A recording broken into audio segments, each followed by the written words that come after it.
D. James Kennedy Ministries presents Truths That Transform. What is at stake for you in the 2020 elections? The American Constitution is based upon principles that our founders took from the Bible. Those constitutional principles are now being peeled away by those trying to subvert the results of the last presidential election. One of the most pernicious attacks on election integrity is the idea of getting rid of the Electoral College. Discover another troubling prong in the ongoing effort to steal your vote and find out what you can do about it on today's Truths That Transform.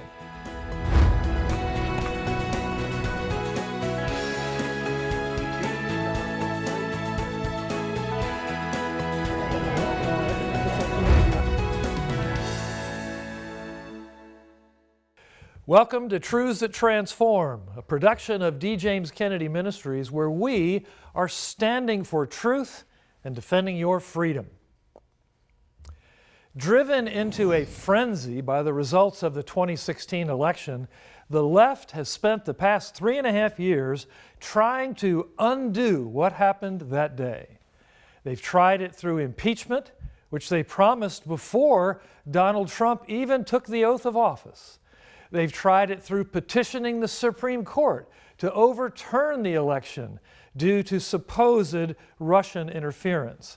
And now they're planning to steal your vote in the upcoming elections. On today's program, you'll get insight into the biblical foundations of our carefully crafted Constitution, which has given us more than 2 centuries of stability and freedom, and which radicals are working to overturn. And we'll share some new resources with you to help you counter the plot to steal your vote.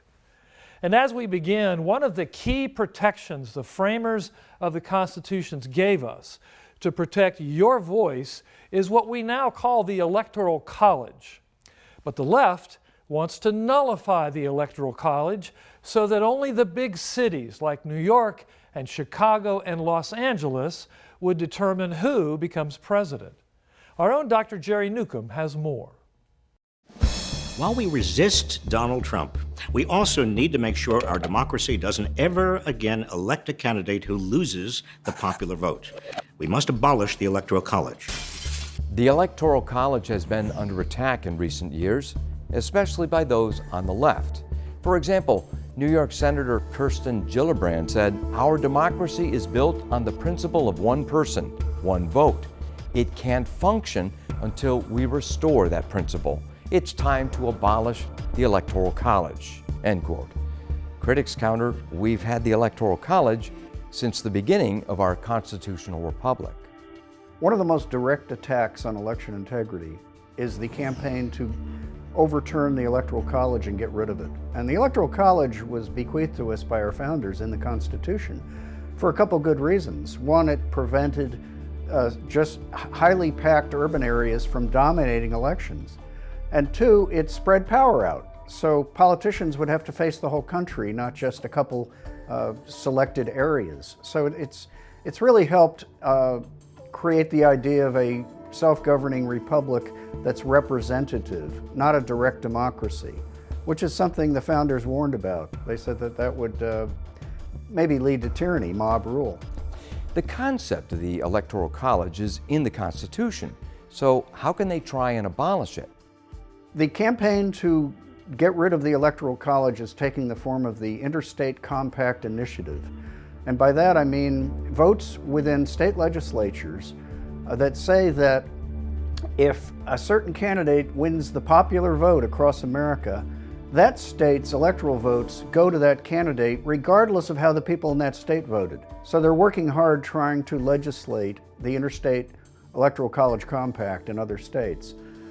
This is very dangerous. Hillary Clinton has called the Electoral College a little troubling, but constitutional scholars note that the concept is found right in our nation's governing document, just not by that name. The Electoral College is a process that was put in place to safeguard the safety of the voters and to make sure that every state has a voice and has representation. So if you look at the popular vote versus the Electoral College process, the founders specifically put that in place as a mechanism to protect the smaller states and make sure that they do have a voice in the election. They believed in states' rights and the ability of localities and local people to run their lives. And the idea of letting some national government start to control everyone's lives and become so powerful was not appealing to them. And so they established the Electoral College to ensure that each state had a more fair sense of representation, that they couldn't just be ignored during these presidential elections. And it's been a major roadblock for progressives, and they know that. And progressives want to eliminate the Electoral College so that they can only focus on the biggest states, California, Illinois, New York, Florida, and ignore all of what they refer to as the flyover states, states like my home state of Iowa. And you know, this is middle America, and the one thing that Democrats really don't have any patience for is middle America. As candidates campaign in various parts of the country, not just in the big cities, we see at work the design of the Founding Fathers to get voters in all American regions to participate in elections. When you see the attempts by the left to get rid of the Electoral College and the electoral vote process, you see them attempting to reverse the wisdom of our Founding Fathers. Our founders, having the opportunity to explore every form of government that existed prior to the formation of the United States of America under the Constitution, rejected the idea of an absolute democracy. They referred to an absolute democracy as a tyranny of the majority. They described an absolute democracy as mobocracy. And because of that idea, rejected the mobocracy tendency of humanity and instead replaced it with a constitutional republic where we have an objective set of laws that govern our engagement. And using the Electoral College system, it avoids our country devolving into a place to where New York, San Francisco, LA, Chicago would determine consistently who would be the executive in the Oval Office. The Electoral College system exists to allow a cross-section of the American populace to all contribute to who will head our government of the people, by the people, and for the people. What would it mean for the country if the left somehow did abolish the Electoral College or effectively nullified it? If you look at the 2016 election, Hillary Clinton prevailed in California by 4 million votes. That exceeds her national popular vote total that supposedly was more than President Trump's. So in a future in which the Electoral College was banned, a candidate would only have to win heavily in California and maybe New York State, maybe in Chicago, to take the election. The rest of the country would be virtually irrelevant. This is a real threat to our self-governing republic, because if you can make a couple states more important than others, then you could stuff the ballot boxes. And that's what happens in heavily urban areas, because very few people are watching. The people who are most prone to vulnerability of being approached by vote hustlers are in the cities. They're approached and told that they will have favors done for them if they just will hand over their ballots, if they'll just sign something. Chicago has shown the way over decades where dead people are voting. I mean, this is heavily documented that people in cemeteries tend to vote in Chicago. Well, imagine that on a national scale, where people in California, Chicago, and New York could dictate our leaders for the rest of the country. It's a frightening prospect. This is the progressive left simply trying to make an in-run around the Constitution, ignore the rule of law, and say that they can abolish or abandon the Electoral College without a constitutional amendment. So we can have the conversation, do we think the Electoral College should be abolished in favor of a popular vote? But we have to have that within the context of Article 5, which is the constitutional amendments process. The state legislatures do not have the ability to unilaterally amend the U.S. Constitution. So any more than a state legislature could convene and repeal the First or Second Amendment, they can't abolish the Electoral College on their own. But that's what these legislatures are trying to do with this whole national popular vote agenda. My great concern, even being a Californian, is that if the Electoral College is ever abolished, it would really become a race between San Francisco, Silicon Valley, Hollywood, New York, Chicago. Those would be the new population centers. The largest cities in the state, or the largest cities in the country, would be the only places that really have a strong voice in electing a candidate for president.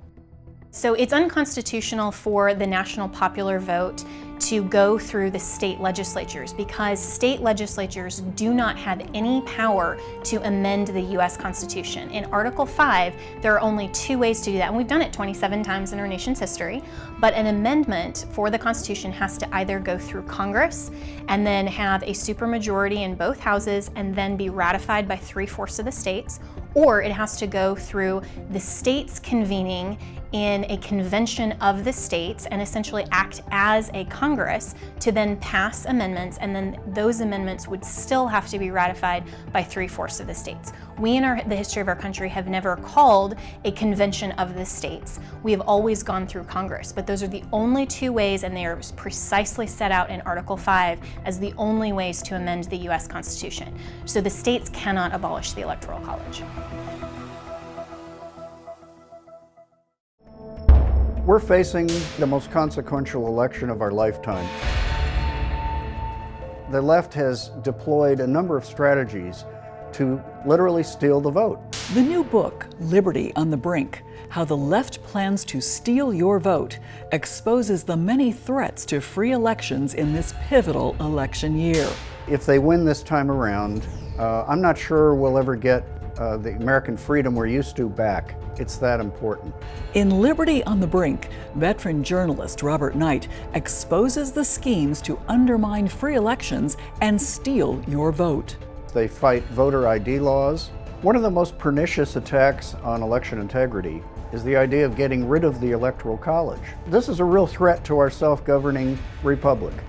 Contact us today to receive your copy of Liberty on the Brink for a generous donation towards the ongoing work of this ministry. It's amazing the lengths to which some will go to try to undermine, for the sake of their own power, what this nation's founders created. The fact is, the founders of America were political geniuses who understood both the nature of reality and the nature of humanity. They carefully crafted a system with checks and balances in which individual God-given rights are protected and where we are ruled by laws rather than by men.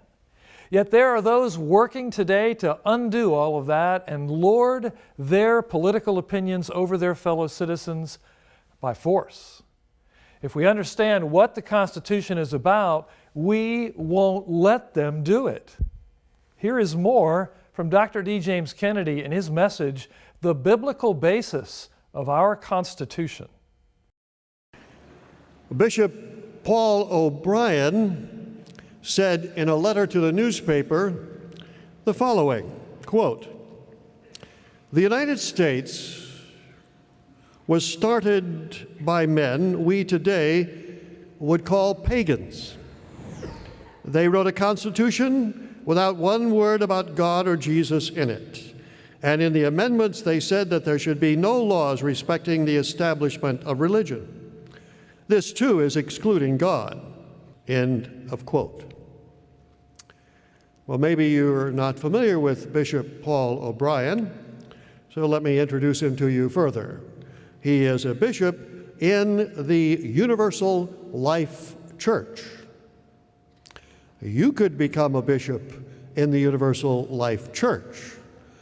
You first become a member by sending them $35. And then for just a little bit more, you can become a bishop. He actually is an engineer with a spark plug company, but he likes to call himself Bishop O'Brien. His obvious knowledge of American history is truly amazing, is it not? I suppose his knowledge of theology is comparable. Well, what shall we say? The tragedy is that there are millions of other Americans who go to all kinds of churches who believe that basically what he said is true. Well, today I think it would do well for us to look at the facts, because unfortunately many people do not know the facts. Of the 55 men that met in Philadelphia for what has been called the Miracle at Philadelphia, 50 of them were unquestionably Christians. Historians have researched their lives. 2 possibly were, but they don't know enough about them. Only 3 could not reliably be called non-Christians. Over 20 of them were educated in theological seminaries. Does that sound like a group of pagans? Hardly at all. In 1787, when the Constitution was ratified, 9 out of the 13 states had state religions. They were not opposed to such if it were the states. What they didn't want was a federal government-controlled religion. And that's why they left religion out of the discussions of the Constitution, which tells the way that the government is going to be run with each of the various parts thereof. Let's look at some of the principles of the Constitution, biblical principles that many people don't realize. First of all, it was a government by law. There hadn't been countries that had a single constitution that included all of these things before. Some had bits and pieces here and there. So the first thing we notice is that there is governance by law and not by man. This was not something where the king was the law or where some individuals controlled the government. It was a government by law, and that's what they gave us in the Constitution. Many of these principles have been so distorted in our time that they're hardly understood today. Secondly, they gave us the principle that all men are created equal. They knew that the Bible said that God is not a respecter of persons. There were no nobility or lords or ladies. They were all the same. They were all citizens. Did you know that in England at this time they had a sort of democracy, but only about 5 or 6% of the men in England could vote because they just weren't equal enough to be allowed that privilege. But America was distinctive in declaring that all men are created equal and endowed by their creator, said Jefferson, with inalienable rights. And the fact that we are all equal is a second principle that's taken from the Bible. And the fact that we have inalienable rights is the third. There were no inalienable rights in England, France, Germany, or anywhere else, but they were unique to this country and they were taken right from the Scriptures. The commandments of God guarantee our rights as being from God and being inalienable. For example, is your property really your own? Well, according to the Bible, we are commanded not to steal. This is a guarantee of private property. What about the sanctity of life and our right to life? It is guaranteed by the commandment that says, "Thou shalt not kill," or "Thou shalt do no murder." Fourthly, it's based, our Constitution, upon the concept of liberty, because the founders knew that the Bible said where the Spirit of the Lord is, there is liberty, that we're commanded, "Stand fast, therefore, in the liberty wherewith Christ has made you free." And when people had been made free from the shackles of sin by the Spirit of Christ, they then began to want civil liberty as well, and movements in that direction started everywhere.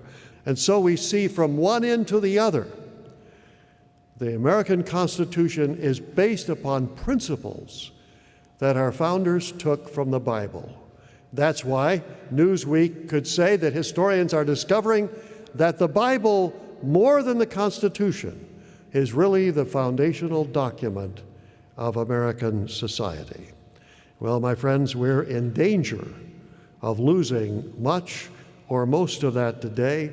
It's time for Christians to get informed, to get active, and to try to restore the great constitutional privileges that we have received. As you've just heard from Dr. Kennedy, our great freedom in America comes from the biblical foundation that our Constitution was built upon. It's no coincidence that those who would drive any mention of God out of public life are also those who've been busily undermining and rewriting that Constitution for decades, trying to conform it to their own leftist goals. The First Amendment is tossed aside as Christians are hauled into court for exercising their consciences, while we're told at the same time that that same Constitution somehow guarantees same-sex marriage and abortion. My friends, the nation the left wants bears no relationship to the one left to us by our founders. And that's why they are working to steal your vote, so that roadblocks to their agenda don't spring up as they did in 2016 when you went to the polls and voted your Christian conscience. In everything from eliminating voter ID laws to abolishing the Electoral College, their goal is to steal your vote. That's why we have commissioned a vital new book from veteran Washington journalist Robert Knight called Liberty on the Brink: How the Left Plans to Steal Your Vote. And we want to send it to you as our thanks for your generous donation to help us continue this work of ministry.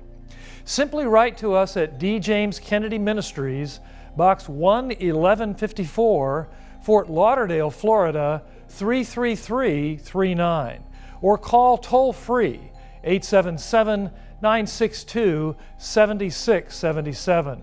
Or you can go online to djkm.org. This book exposes efforts to steal your vote through things like false recounts, elimination of voter ID requirements that will usher in fraud, so-called ballot harvesting, and much, much more. And it gives reason for hope that you and I can thwart their agenda. There's a joking motto that's often been used about Chicago elections: vote early and vote often. But voting fraud is now rampant in places where the left holds power, and they're looking to expand that. If you are able to give a generous donation of $50 or more, we will send you the Liberty on the Brink book, plus our new special DVD program, Stealing Your Vote, which includes an interview with Robert Knight, as well as other compelling experts like William J. Federer, Gary Bauer, and Trump legal advisor Jenna Ellis Reeves.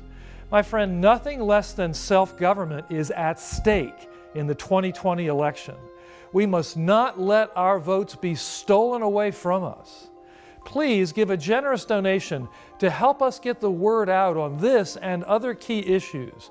And we will thank you by sending you the concise book, Liberty on the Brink: How the Left Plans to Steal Your Vote, by Robert Knight. And if you can give a generous donation of $50 or more, we will send the book plus the special DVD program, Stealing Your Vote. Simply write to us at D. James Kennedy Ministries, Box 11154, Fort Lauderdale, Florida 33339, or call toll-free 877-962-7677. Or you can go online to djkm.org. The wisdom of our nation's founders is one of God's great gifts to America. Recently, many on the political left have called for abolishing the Electoral College. They claim it's anti-democratic, largely because Donald Trump won the electoral vote and thus the presidency, while Hillary Clinton won more popular votes in 2016. Well, here's some news that might surprise you. The Founding Fathers who framed the Constitution wanted no part of pure democracy. James Madison, considered the father of our Constitution, wrote this: "Democracies have ever been spectacles of turbulence and contention, have ever been found incompatible with personal security or the rights of property, and have been in general short in their lives as they have been violent in their deaths." The framers of our Constitution self-consciously gave us a republic, a representative government, because they saw democracy as essentially mob rule. And that was long before the fickle era of social media bully campaigns and the so-called cancel culture. They gave us a system in which states appoint electors to vote for president because they knew government by representative would ensure the most stability and peace in America. Just look at some of the more pure democracies in the world. Though Benjamin Netanyahu has been Prime Minister of Israel for nearly 13 years, in 2019 he had to face 2 election battles in the same year. In Great Britain, Boris Johnson became Prime Minister in July 2019 and faced another election challenge in December of that year. And France is now on its 5th entirely different form of government since their own revolution in 1789, the very year in which our Constitution was ratified. And now, more than 230 years later, America remains a beacon of hope and stability and the envy of the modern world. To many young people, this all sounds arcane and anachronistic, which is a sad testimony to the state of public education in our day.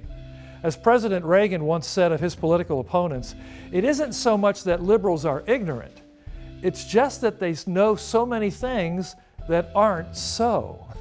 Well, this perfectly describes many in our day. For all their passion, real or pretended, the aim of the political left is clear: to uproot the foundations of our peace and prosperity. And we must stand and defend one of God's greatest gifts to us, a representative government that is of, by, and for the people. D. James Kennedy Ministries is standing for truth and defending your freedom. Thanks for joining us for this edition of Truths That Transform. I'm Frank Wright. We'll see you next time. Next week on Truths That Transform. The scripture says that the foolishness of the fool is his deceit or his lies. He thinks he's getting away with something, and yet he really is not. I think that the left has just been so disingenuous and quite frankly a little condescending when it comes to the ballot security debate.